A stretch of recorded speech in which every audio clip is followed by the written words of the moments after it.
আলহামদুলিল্লাহ এখনো সেফ আছি। তাই শুক্রবারের নিউজ ফিডটা যে এমন হবে ভাবতে পারিনি। ভূমিকম্পের মাত্রা ছাড়াতে পারে 9, ভেঙে পড়ার ঝুঁকি ঢাকার অর্ধেক ভবন। পুরান ঢাকার কসাইটুলিতে ভূমিকম্পে ভবনের রেলিং ধসে 3 জন নিহত। রাজধানী সহ দেশের বিভিন্ন স্থানে ভয়াবহ ভূমিকম্পে দেয়াল ধসে নিহত মা, আহত মেয়ে। ভূমিকম্পের উৎপত্তি স্থল নরসিংদীতে শিশু সহ 4 জন নিহত। ভূমিকম্পে নারায়ণগঞ্জে দেয়াল ধসে নবজাতকের মৃত্যু। যে কোনো সময় বাংলাদেশে আরো বড় ভূমিকম্প হতে পারে। নিউজ ফিড জুড়ে শোকের ছায়া। কেউই ভাবেনি শুক্রবারের সকালটা যে আমাদের কাছে এরকম শোকের ছায়া হয়ে যাবে। এই ছবিগুলো যতবার নিউজ ফিডে দেখছি ততবার ভয়ে ভেতরটা দুমড়ে মুচড়ে যাচ্ছে। না জানি কখন বড় কোনো দুর্ঘটনা আবার চলে আসে। আমাদের বাংলাদেশে আমরা প্রতিনিয়তই শুনতে পারছি যে বড় ধরনের ভূমিকম্প, বড় ধরনের একটি মৃত্যু ঝুঁকি আমাদের জন্য অপেক্ষা করছে। কবে সেই মৃত্যু ঝুঁকি আমাদের উপর হানা দিবে আমরা জানি না, কিন্তু আজ আমরা সবাই তার ঝলক দেখতে পেরেছি। আজ এমন কোনো মানুষ নেই বাংলাদেশের যারা এটা চিন্তা করেনি যে আজই তাদের শেষ দিন। আমরা তো সবাই ভেবেছিলাম যে হয়তো বা সেই দিনটাই আজকে চলে এসেছে যখন আমাদের সবার শেষ হয়ে যেতে হবে। প্রতিদিনের সকালটার মতো আজকে শুক্রবারের সকালটা অনেক খুশি মনে ঘুম থেকে উঠেছিলাম। এক এক করে সব কাজ গুছিয়ে নিচ্ছিলাম, কারণ যেহেতু শুক্রবার সবসময়ের মতো আজকেও অনেক ভালো কিছু আয়োজন করব।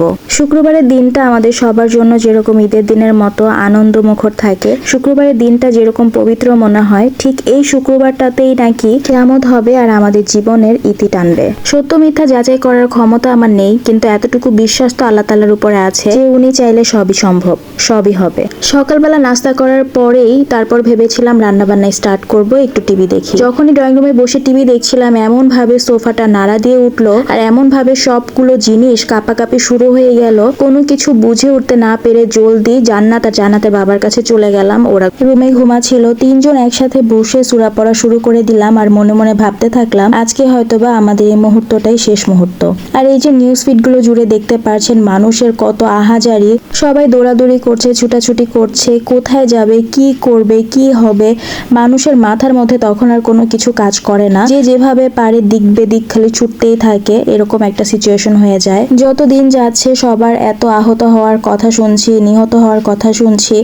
এমনও হয়েছে যে মা আর ছেলে নাকি বাজারে গিয়েছে বস্তু কিনতে, আর সেখানে তারা আহত হয়েছে। মা হসপিটালে ভর্তি, তার অপারেশন করতে হবে। সে বেড থেকে জিজ্ঞেস করছিল তার ছেলে কি ঠিক আছে কিনা, কিন্তু তাকে কে জবাব দিবে যে তার ছেলে আর এই দুনিয়াতেই নেই। কারণ এই মা কিভাবে সহ্য করবে তার ছেলের ঘটনাটা যখন শুনতে পারবে। তাছাড়াও বিভিন্ন জায়গায় মানুষ নিহত হয়েছে, অনেক আহত হয়েছে, অনেকে অনেক বেশি ট্রমাটাইজড হয়ে গেছে, অনেকে এগুলো সহ্য না করতে পেরে প্যানিক অ্যাটাক হয়ে গেছে। ইভেন আমি নিজেও যখন এই রান্নাটা করছিলাম তখনও আমার হাত পা লিটারেলি কাঁপছিল। আমার কাছে এমন মনে হচ্ছে, শুধু তখন না, আমার কাছে মনে হয়েছে সারা দিনই আমার শরীর কাঁপছে। আমার সেই ঝাঁকুনিটা তখনও মনে পড়ছিল। এখন যখন আমি ভয়েস দিচ্ছি এখনো আমি সেই শক্তিটা পাচ্ছি না আগের মতো। কেন জানি কথা বলতে গেলেও কথাটা জড়িয়ে আসছে, আমার ভালো লাগছে না কোনো কিছুই। এই যে গতকাল রাতেরই ক্লিপ এটা, ওরা বাবা মেয়ে মিলে কত মজা করে রান্না করছিল, পরদিন শুক্রবার তাই।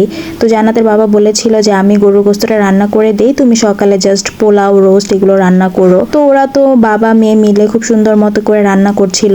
আমিও সকালবেলা উঠে সব প্রিপারেশন নিয়ে নিয়েছিলাম, কি কি রান্না করব সব গুছিয়ে রেখেছিলাম। আর খানিকক্ষণের মধ্যে যে ঘটনাটা ঘটে যাবে এটার জন্য একদমই প্রস্তুত ছিলাম না। এবং তখন মাথার মধ্যে একটা জিনিসই ঘুরছিল যে আজকে শুক্রবারের জন্য তো অনেকেই অনেক কিছু চিন্তা করে রেখেছিল। আজকে হয়তোবা আমি রান্না করতে পারছি, কিন্তু অন্য বাসায় হয়তোবা সে রান্না করার মতো সিচুয়েশনটাও নেই, কারণ তাদের বাসায় হয়তোবা এখন সবাই শোকে আছে।